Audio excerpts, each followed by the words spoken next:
Guys, এই যে আপনাদের সামনে চলে আসছেন নায়িকা আখেরি জান্নাত। সো আমি নিজেকে নিজেই নায়িকা বলছি, কেউ আবার হাসাহাসি করবেন না আমাকে নিয়ে, কারণ আমি জানি আমি নায়িকা। হ্যাঁ, আমাকে বলতে হবে না। তো এই যে নায়ক শাহরুখ খান, মানে সালমান শাহ শাহরুখ খান বললেও ভুল হবে।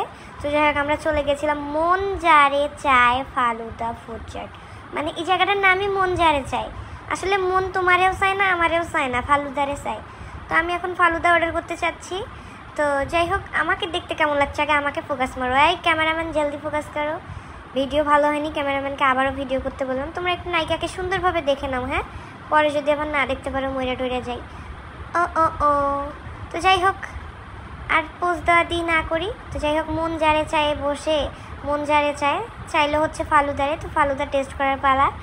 তো ফালুদারে দেখতেই পাচ্ছ, 100 টাকার ফালুদার কেমন হবে। তো যাই হোক, 100 টাকা হিসেবে এই ফালুদাটা অনেক ভালোই ছিল। আর সবসময় আমি তার স্টিক ধরে টানাটানি করি।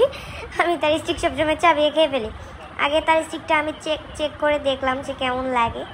তো যাই হোক, তার স্টিক অর্ধেক খাওয়া শেষে তারে দিয়ে দিলাম। এখন আমি নিজের স্টিক খাবো। তো ফালুদাটা আসলেই ভালো ছিল নাকি খারাপ ছিল তোমরা দেখতেই থাকো আমাদের রিভিউ। অবশ্য আমাদের খেতে কাজ নেই, তোমরা যেখানেই যাই খালি ফুডের রিভিউ নিয়ে পড়ে থাকি, কারণ আমরা চাই না যে কোনো জায়গায় গিয়ে মানুষ খারাপ ফুড খেয়ে মানুষের খারাপ সমস্যা হোক। তো যাই হোক, আমি আমার ফালুদাটা টেস্ট করি কেমন লাগে দেখি। না, মোটামুটি ভালোই ছিল, খুব খারাপও না। টিস্যু করছিলাম, টিস্যু পাচ্ছিলাম না। তো কিছুক্ষণ পরে আবার আমার সালমান শাহ শাহরুখ খান বললো যে ভাইয়া টিস্যু দিয়ে যান। তারপর ভাইয়াটা আমাকে টিস্যু দিয়ে গেল। দেন সেই টিস্যু দিয়ে মুখটা ক্লিন করলাম। তো তোমরা এখানে আসতে পারো, মন যারে চায় এসে আবার অন্য কাউরে চাইও না, ফালুদারেই চাইও। টাটা।